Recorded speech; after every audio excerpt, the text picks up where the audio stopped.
여러분 안녕하세요. 오후의 경제수다 김혜연입니다. 자, 수요일인 오늘 조금 흐리기는 하지만 굵은 비가 그치면서 날이 조금 개었습니다. 우리 시장도 어제 낙폭을 좀 회복해 나가는 모습이 보이는데요. 간밤에 뉴욕 증시는 3대 지수 모두 시원하게 상승해주면서 마감을 했습니다. 제롬 파월 연준 의장의 인플레이션이 올바른 방향으로 가고 있다라는 비둘기파적 발언이 이어지면서인데요. 디플레이션 국면에 들어섰다라는 발언 덕분일까요? 우리 뉴욕 증시는 시원하게 상승해 주었습니다. 자, 이런 분위기에 이어서요. 테슬라도 시장의 예상을 상회하는 전기차 인도량을 발표하면서 10% 이상 급등하기도 했습니다. 그 영향으로 국내 증시에도 훈풍이 불면서 코스피는 오늘 상승 출발해 주었습니다. 코스피 장중 한때는 하락세로 전환하기도 했었는데요. 하지만 금세 다시 상승폭 키워나가면서 어제의 하락폭들 전부 만회하는 흐름 보여줬습니다. 현재는 코스피 지수 2,794포인트 지나고 있습니다. 2,790선에서 다시금 2,800선 돌파를 노리고 있는 모습이 돋보입니다. 업종별로는 현재 증권업과 금융업 그리고 전기전자업 순으로 상승하는 흐름 보여주고 있습니다. 자, 코스닥 지수 역시 오늘 좀 상승하면서 출발을 해 주었습니다. 2차 전지주가 강세를 보이면서 상승 출발해 주었는데요. 코스닥 지수에서는 시가총액 상위 종목 중에서 HLB가 오늘 좀 두드러지는 모습 보여주셨습니다. 자, 미 FDA로부터 보안 요구 서한에 대한 추가 보완 사항이 라는 답을 받게 되면서 상한가로 직행을 했는데요. 현재까지도 상한가 지켜주고 있습니다. 자, 이런 호재들 가운데 코스닥은 장 초반 무섭게 뛰어오르다가 현재는 조금 안정된 모양으로 흘러가고 있는 모습입니다. 오늘 시장의 특징과 전략의 방향들 저희 오수다와 함께 짚어나가 보셨으면 좋겠습니다. 오늘 오수다는 편재일 기자의 이모저모 이슈를 모아보는 모이슈 시간 준비되어 있고요. 세종대 경영학부 김대중 교수와 함께하는 이슈 경제 시간과 함께 다양한 수다 주제들 준비되어 있습니다. 또 오늘장 마감 전 짚어보는 주식시장의 특징적인 흐름 분석도 준비되어 있으니까요. 저희 방송 끝까지 함께해 주시기 바랍니다. 아울러 본 방송에서 제공하는 정보는 투자 판단을 위한 조언일 뿐 주식의 가치의 상승이나 하락에 대해서는 보장하지 않는다는 점도 기억해 주세요. 자, 그럼 현재 우리 시장 상황 먼저 확인해 보고 오도록 하겠습니다. 성희수 캐스터 나와주세요. 네, 시황센터입니다. 간밤 뉴욕 증시는 이틀 연속 강세를 보이며 마감했는데요. 국내 증시 또한 제롬 파월 연준 의장의 비둘기파적 발언이죠. 우리는 인플레이션을 우리의 목표치를 향해 되돌리는데 상당한 진전을 이뤘다라는 말에 반등하지 않을까 주목이 됐습니다. 지금 우리 양대 시장 어떻게 흘러가고 있는지 바로 살펴보겠습니다. 네, 먼저 2,800선을 내줬던 코스피입니다. 오늘 0.46% 강보합선을 지나가고 있으면서 2,793.58포인트 지나가고 있고요. 코스닥 역시 오늘 상승 출발했습니다. 0.65% 오른 835.32포인트 지나가고 있습니다. 이어서 매매 동향도 살펴보겠습니다. 네, 어제까지만 해도 동반 매도세를 보였던 기관과 외국인이죠. 오늘은 다시 매수 전환한 모습입니다. 기관 오늘 1,868억 원 매수세 보이고 있고요. 외국인 337억 원 물량 담아내고 있는 모습입니다. 반면에 개인은 홀로 2,083억 원 매도세 보이고 있는 모습입니다. 다음 코스닥 매매 동향도 살펴보겠습니다. 네, 오늘 외국인이 홀로 매수세 보이고 있는데요. 1,697억 원 물량 담아내고 있는 모습이고요. 개인과 기관이 동반 매도세 보이고 있습니다. 개인이 283억 원 매도세 보이고 있고요. 기관은 1,320억 원 물량 덜어내고 있는 모습입니다. 이어서 종목 흐름도 체크해 보겠습니다. 네, 코스피 시가총액 상위 종목 1위부터 5위입니다. 먼저 삼성전자 홀로 하락세를 보이고 있는데요. 0.24% 하락한 81,600원 선 지나가고 있습니다.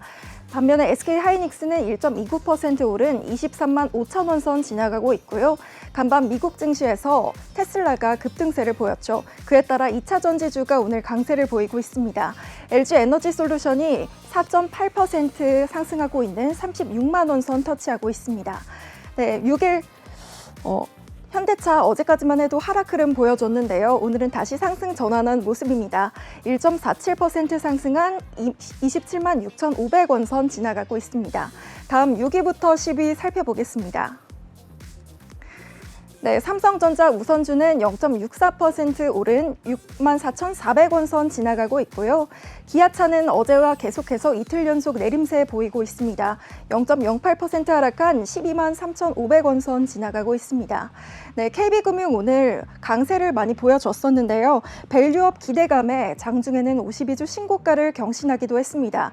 현재는 1.8% 오른 8만 4,700원 선 지나가고 있습니다.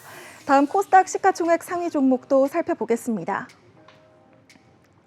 네, 1위부터 5위입니다.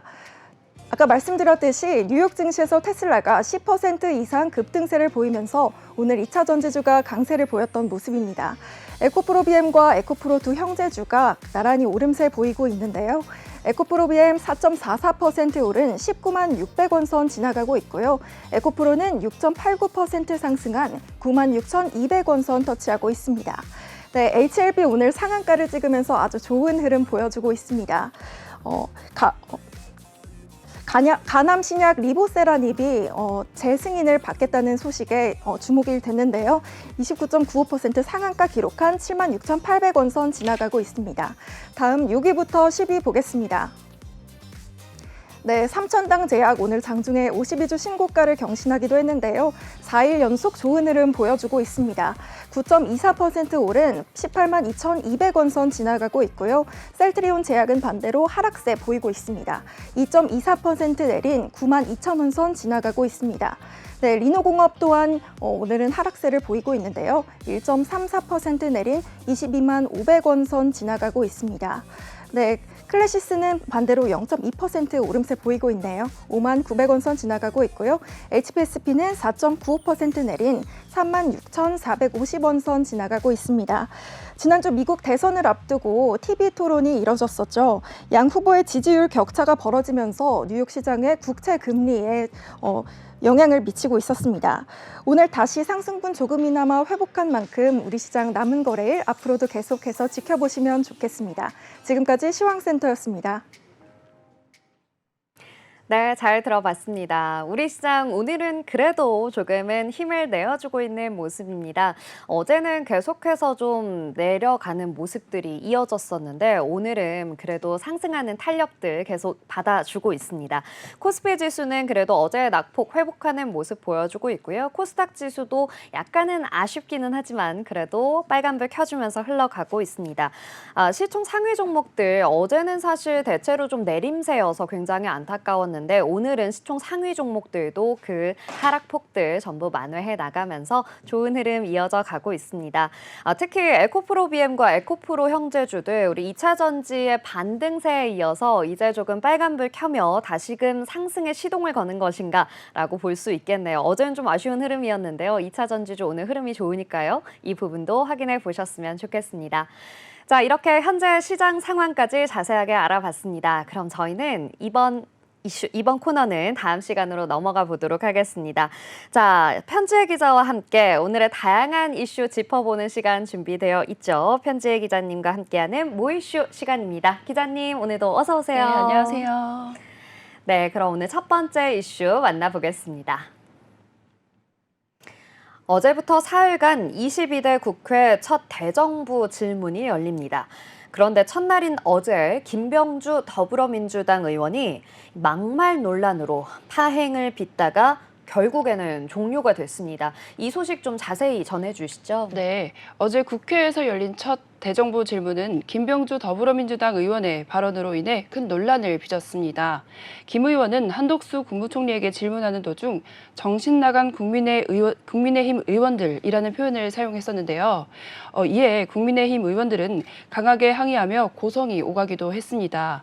김 의원이 끝내 사과를 거부하면서 본회의는 결국 정회됐고 속개되지 못한 채 자동 산회되기도 했습니다. 네, 결국에는 또 파행이 돼버렸군요. 네, 이 파행의 원인과 또 이후에 또 어떤 일들이 있었는지 상황을 조금 더 자세하게 설명해 주시죠. 네, 정회된 회의는 자정이 지나도 속개되지 못했습니다. 박찬대 민주당 원내대표는 국민의힘이 김병주 의원의 사과를 전제로 속개하겠다는 것을 받아들일 수 없었다며 자동 산회된 이유를 밝혔습니다. 국민의힘은 김 의원의 사과 없이는 본회의 참석이 어렵다는 입장을 고수하고 있었는데요. 오늘 오후 2시에 본회의가 다시 열릴 예정이었으나 상황은 여전히 불투명한 상황입니다. 아, 네. 결국에는 이 감정 싸움으로 좀 번지게 되는 것 같은데요. 이 양단 간의 대치가 좀 계속되고 있는 것 같습니다. 민주당과 국민의힘, 다른 당원들의 반응이나 또 당 내의 반응은 어떤가요? 네, 민주당은 대정부 질문이 끝난 뒤 해병대원 특검법을 본회의에 상정해 표결할 계획이었으나 국민의힘은 이에 대해 필리버스터로 맞대응하겠다는 입장을 밝혔습니다. 네. 추경호 국민의힘 원내대표는 김병주 의원의 사과 없이는 본회의에 참석이 어렵다고 말하기도 했습니다. 이에 반해 민주당은 사과하지 않겠다는 입장을 고수하면서 여야 간의 극한 대치는 계속되고 있는 상황입니다. 네. 이렇게 여야 간의 대립이 좀 심화되고 있는 상황에서 내일 예정된 본회의, 그러니까 오늘이 됐죠. 오늘 예정된 본회의는 또 어떻게 진행이 될까요? 네, 오늘 오후 열리는 본회의에서는 경제 분야 대정부 질문이 예정되어 있었습니다.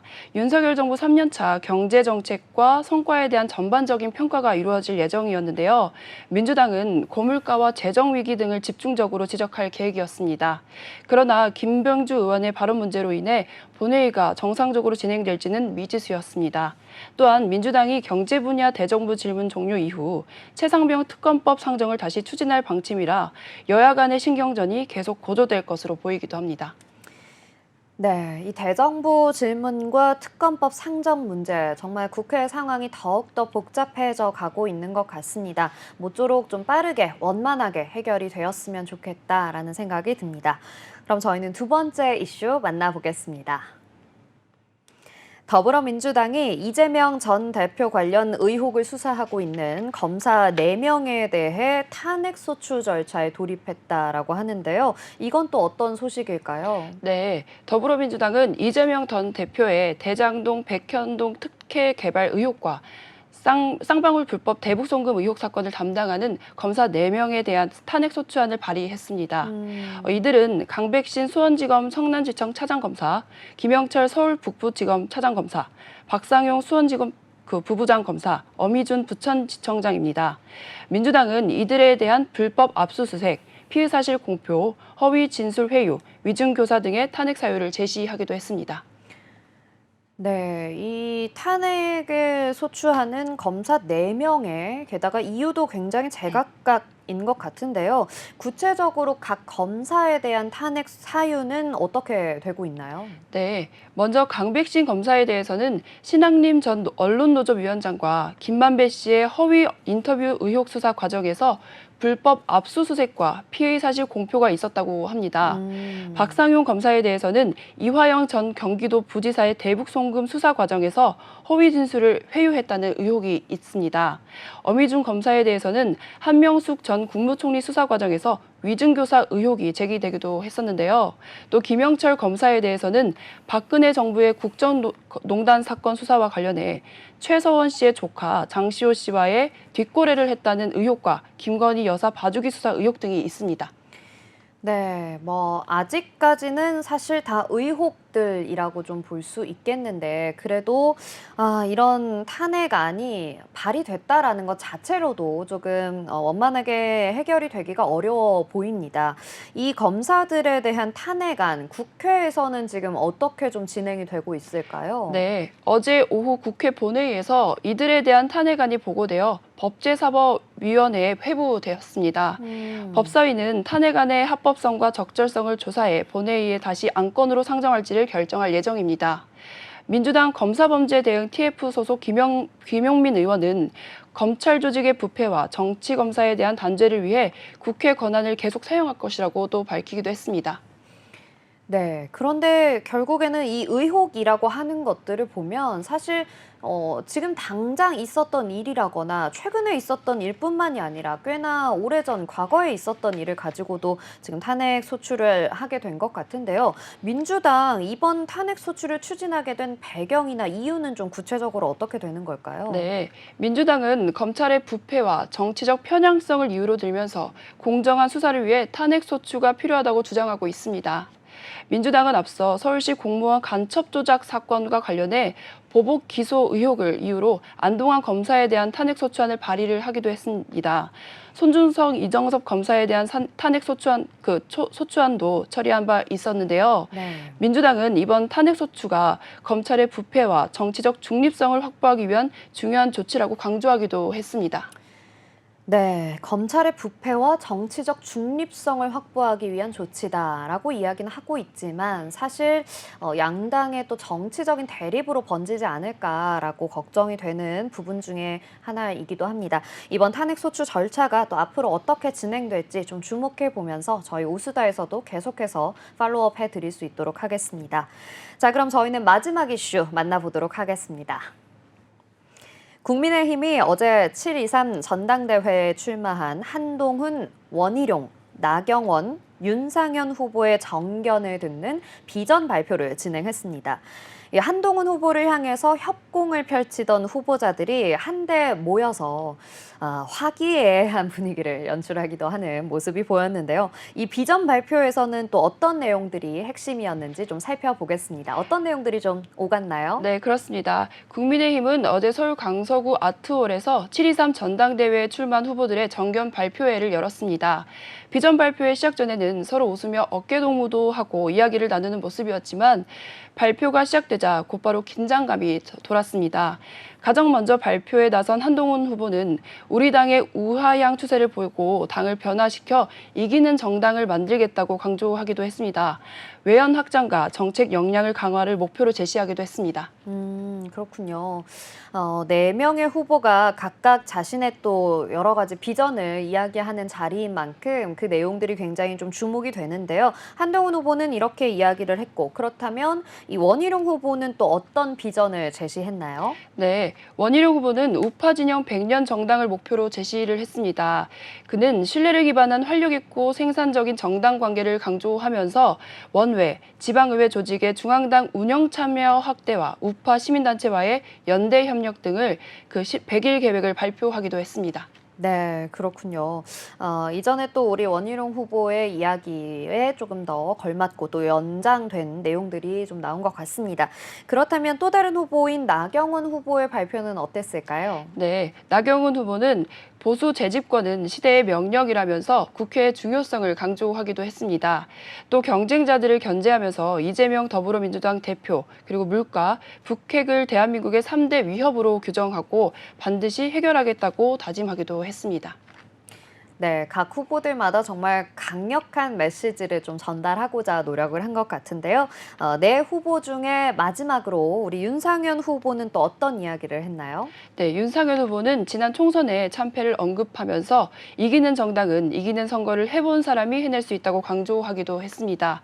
그는 여의도 연구원 개혁, 중앙당 내 24시간 민원국 운영, 광주 제2당사 설치 등을 공약으로 내세우기도 했습니다. 네, 정말 이 네 후보 간의 설전이 치열했을 것으로 보입니다.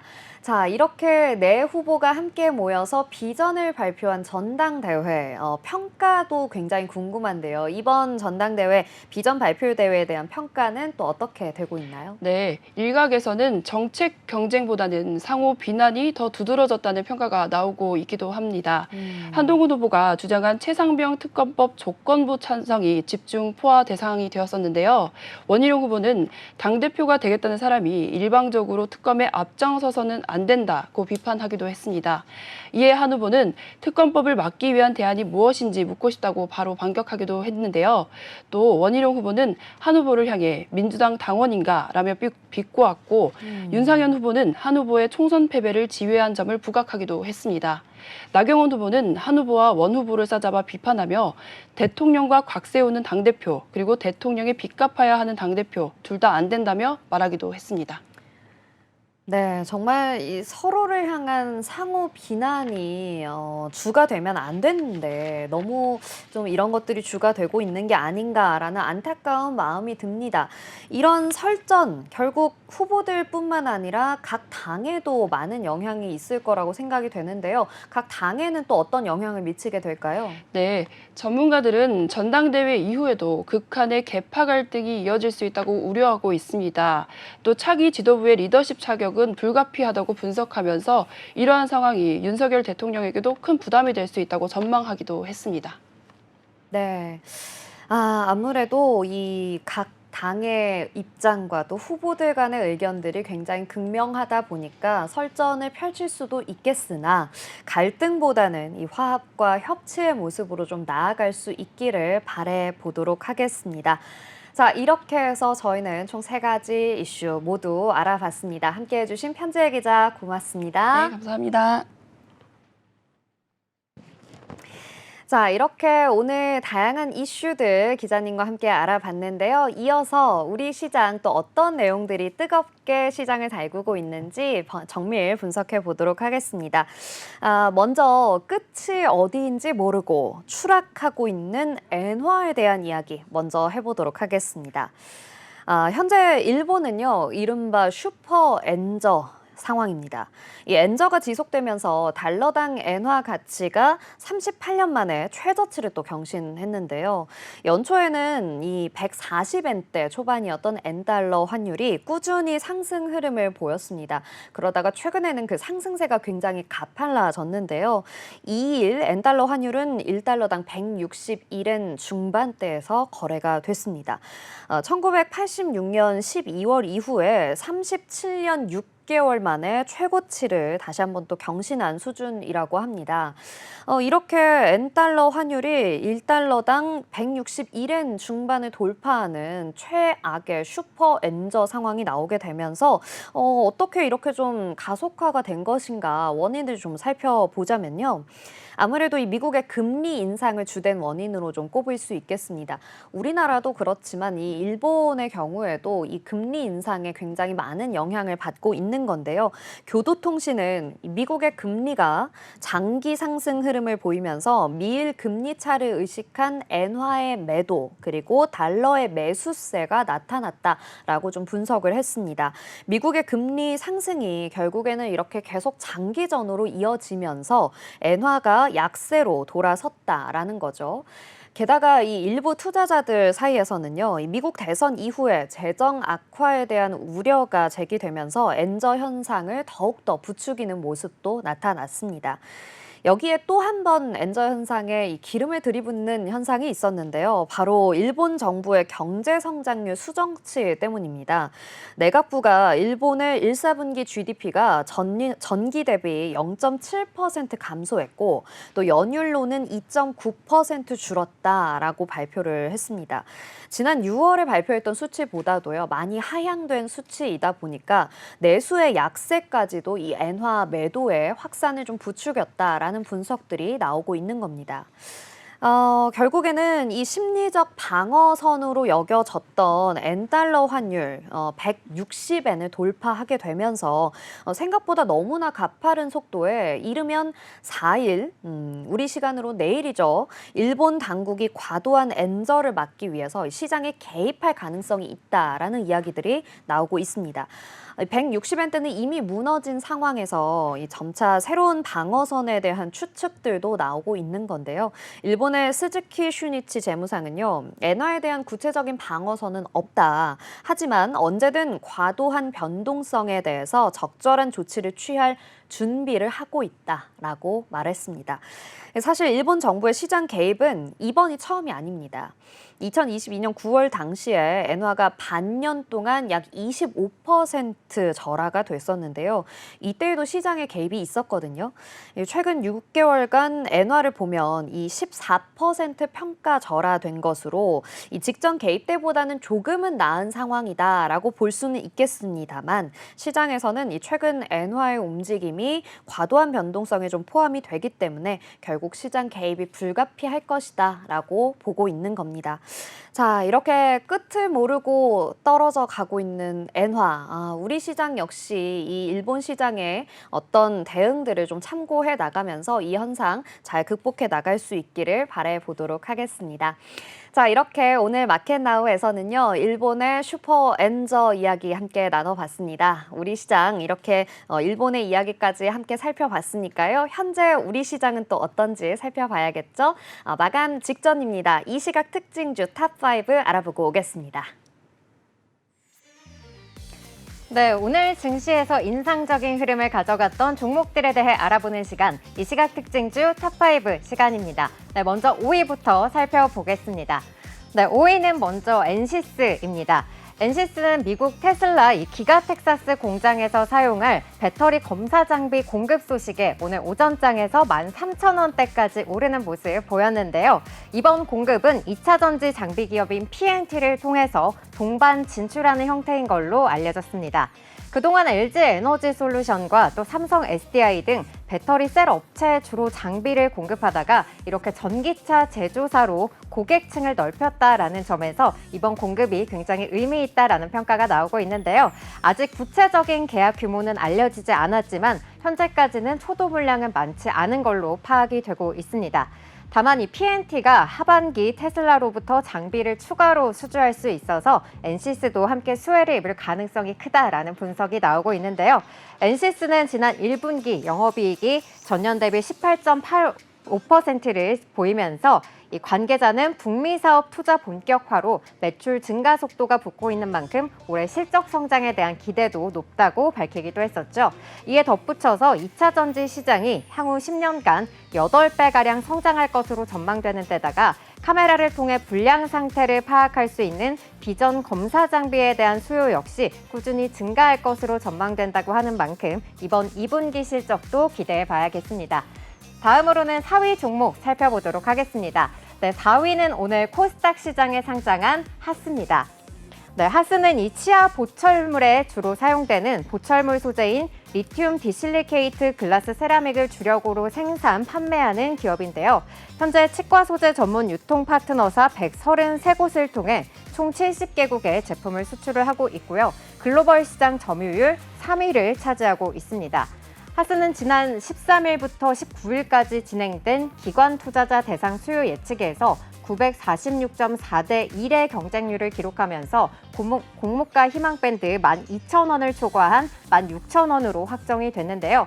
이 책정된 공모가에 따른 하스의 상장 후 시가총액은 1,254억 원 수준인 걸로 알려졌습니다. 하스는 공모자금으로 제3공장 확장과 또 연구개발 자금 등으로 활용할 예정이라고 하는데요.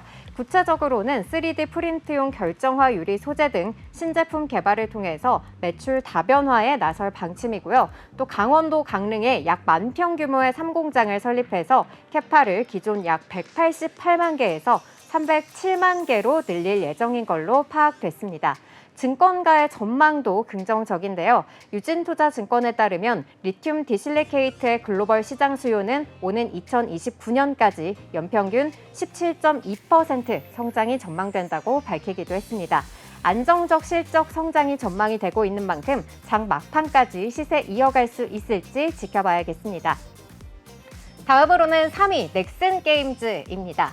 네, 넥슨게임즈가 오늘 신작 퍼스트 디센던트를 이 국내외 시장에 정식 출시하면서 오늘장에서 뜨거운 관심을 받고 있는데요.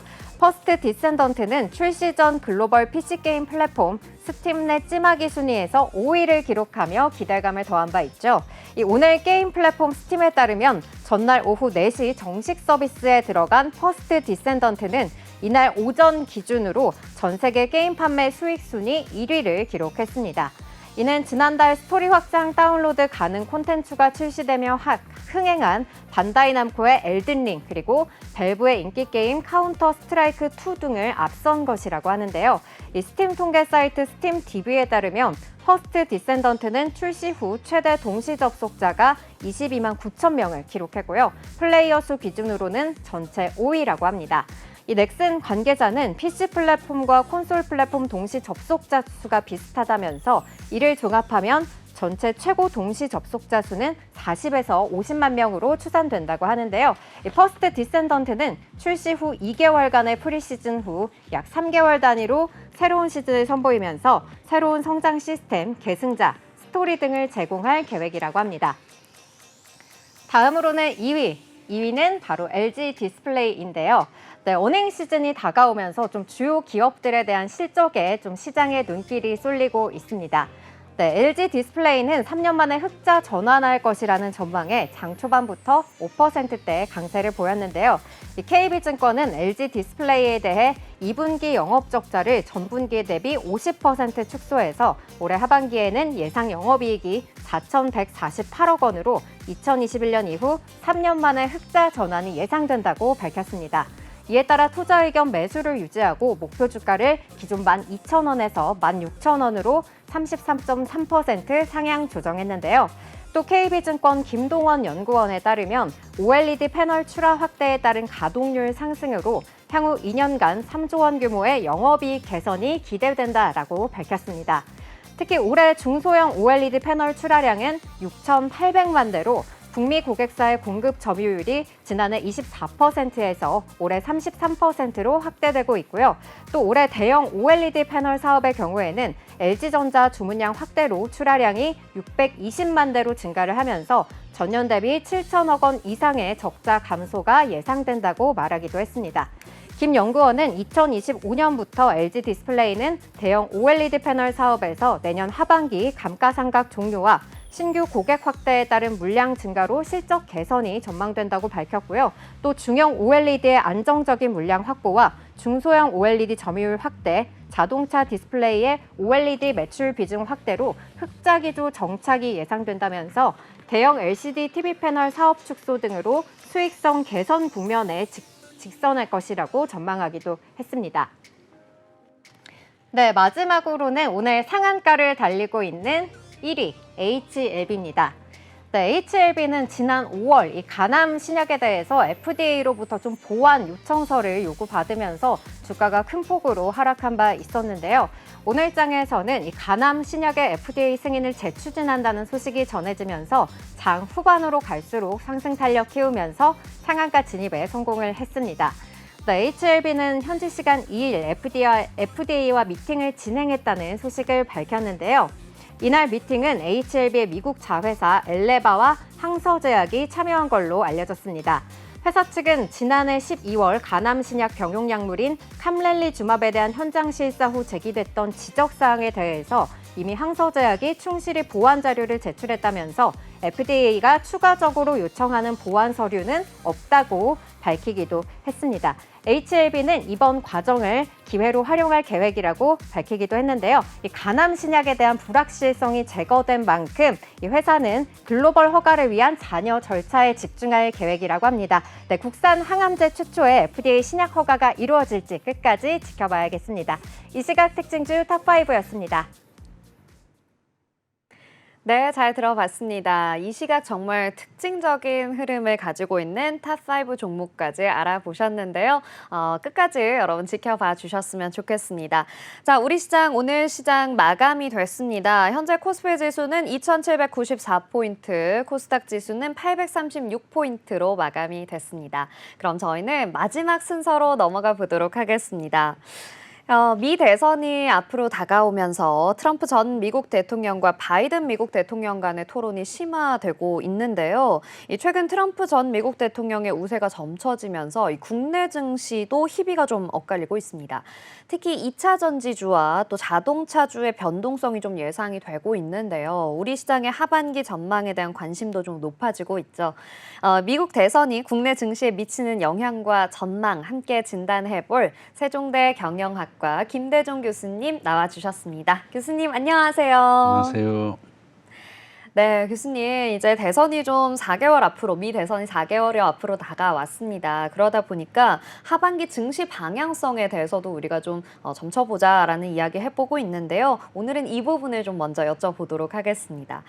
미국 대선에서 이 트럼프 전 대통령이 다시 재선될 가능성이 높아지고 있다라는 이야기가 나오면서요. 좀 국내 증시에서는 업종별로 희비가 좀 많이 엇갈리고 있는 모습입니다.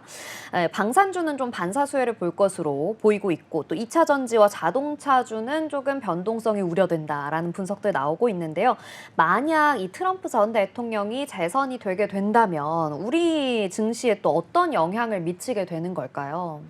미국의 대통령 선거가 이제 11월 5일 날 예정되어 있는데요. 네. 지금 현재 굉장히 좀 우세한 상황입니다.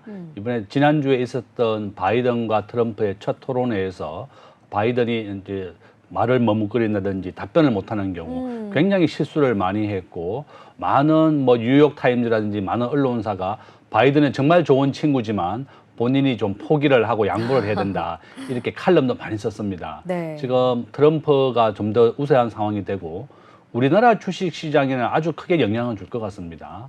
가장 크게 수혜가 되는 것은 방위산업주입니다. 네. 우리나라는 지금 현재 기준으로 전 세계에서 세계 5위 정도의 방위산업 국가입니다. 우리나라의 K2 전차, K9 자주포, 또 FA-50이라고 해서 경비행기, 경전투기라고 부르는데요. 전투기를 몰기 위해서 연습하는 비행기를 FA-50기 연습기로 활용하고 있습니다. 우리가 작년에 폴란드를 포함해서 유럽에 한 30조 원 정도 무기를 팔았습니다. 지금 우크라이나와 러시아 전쟁이 2년째 지속이 되고 있는데 바로 국경을 인접하고 있는 폴란드가 자국에 있는 탱크라든지 자주포 같은 것을 우크라이나에 지원했습니다. 그럼 자국을 지킬 탱크가 없기 때문에 긴급하게 한국에 구조를 요청했고 우리 대한민국이 한 30조 원 정도 무기를 팔았습니다. 지금 현재 우리나라의 가성비, 지금 대한민국은 제조업은 세계 5위, 또 GDP는 세계 10위인데요. 현재 휴전선은 전쟁을 중지한 상태입니다.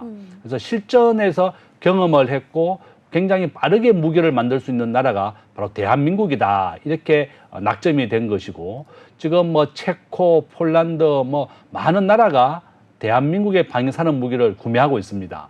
지금 중동도 마찬가지다. 미국이 만드는 무기는 첨단 무기이기 때문에 항공모함, 핵무기 이런 것을 수출할 수가 없습니다. 그렇지만 우리 대한민국이 만드는 무기는 전부 다 재래식 무기입니다. 탱커, 그다음에 미사일, 뭐 현무, 천무 이렇게 많은 미사일도 있고 그다음에 자주포가 굉장히 많이 팔리고 있습니다. 네. 이와 같이 한국이 만드는 무기는 실전 경험을 했고 가장 빠르게 만들 수 있는 나라이기 때문에 이렇게 대거 수입하고 있습니다.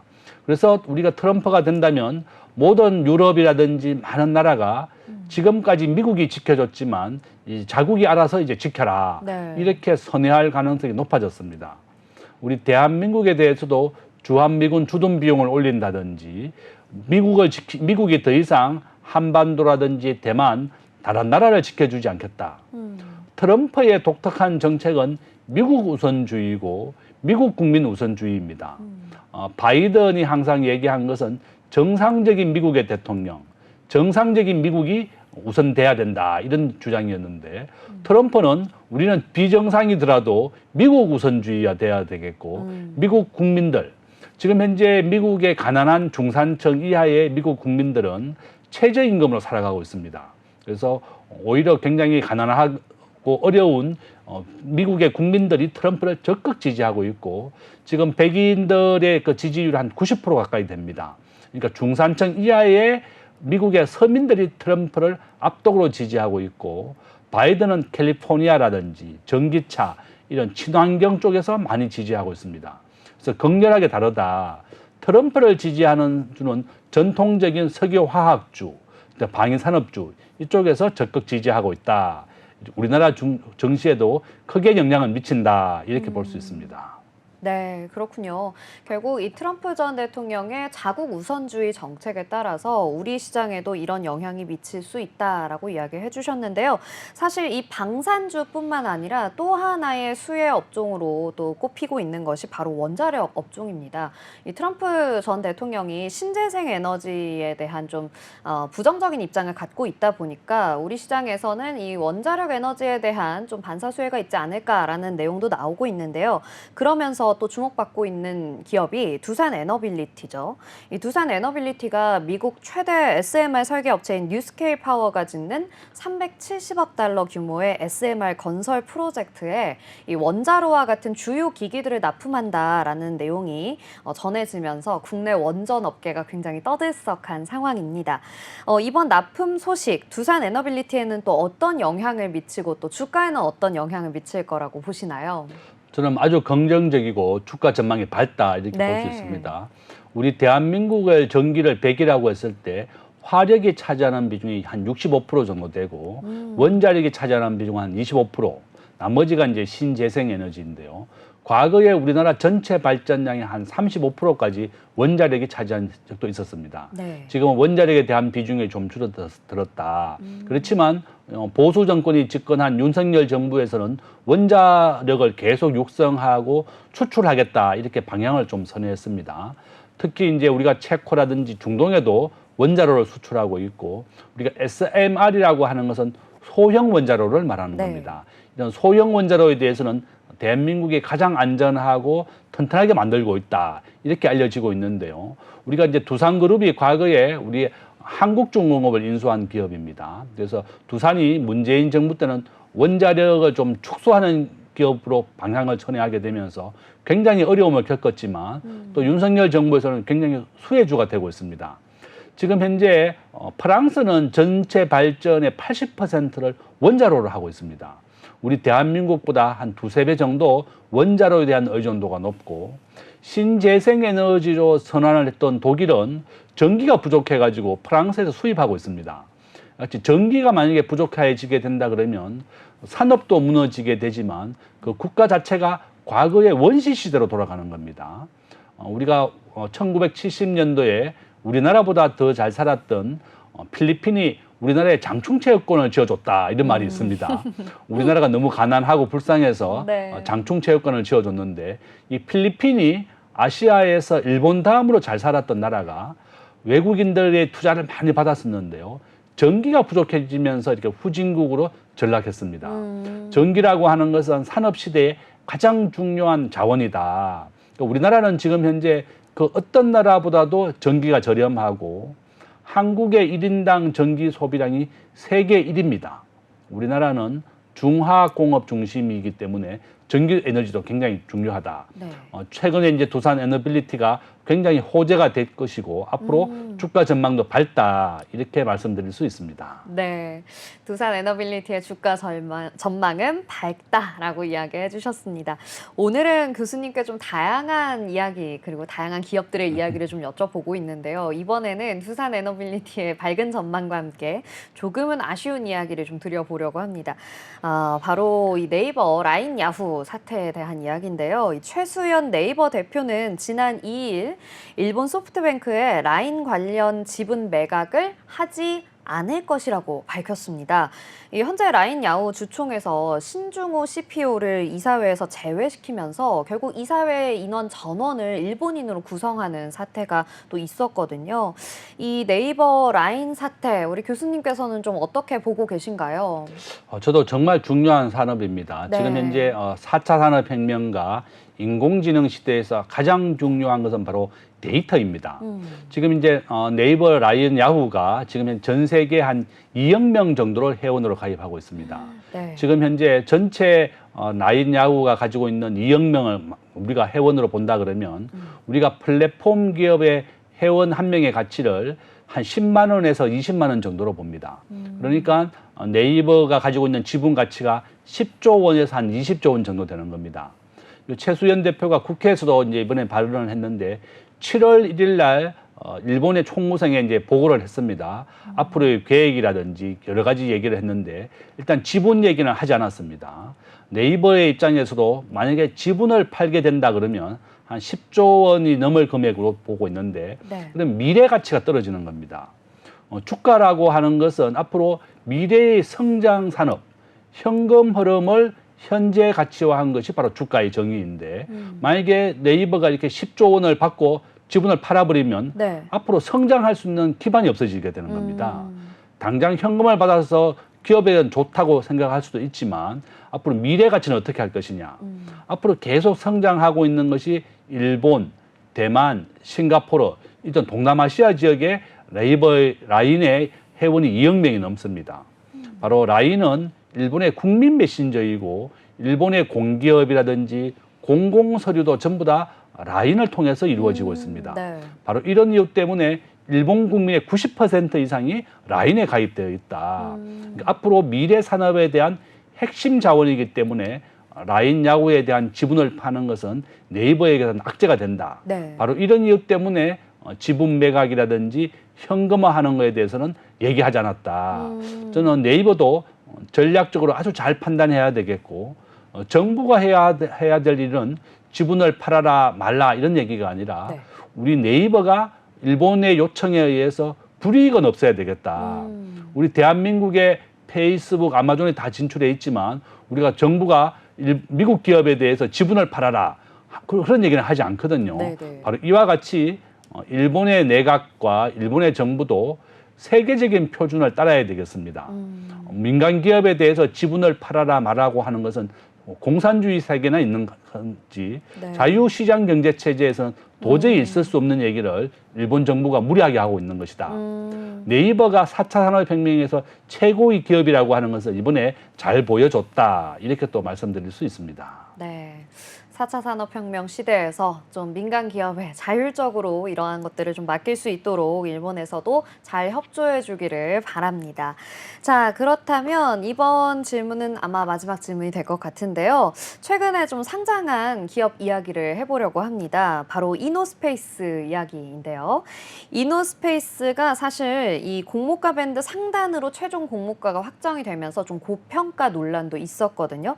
그런데 상장 첫날에 공모가보다 20%나 좀 빠지면서 하락으로 마감을 했습니다. 굉장히 좀 혹독한 신고식을 치렀는데요. 이 이노스페이스의 전망을 우리 교수님 어떻게 보시는지 조금 짧게 부탁드립니다. 저도 굉장히 우려가 됩니다. 네. 우리나라에서는 상장하는 기업이 매년 100개 정도 있습니다. 네네. 그러니까 우리가 1년에 52주다 이렇게 본다 그러면 한 주에 2개 정도가 평균 그러네요. 상장을 하고 있다 이렇게 보시면 되겠고 한국에서 지금 시가총액은 한 전체 주식 우리가 상장된 기업은 2,500개입니다. 네. 코스피와 코스닥을 합쳐서 한 2,500개 정도 되고 시가총액도 거의 비슷합니다. 한 2,500조 원 정도 됩니다.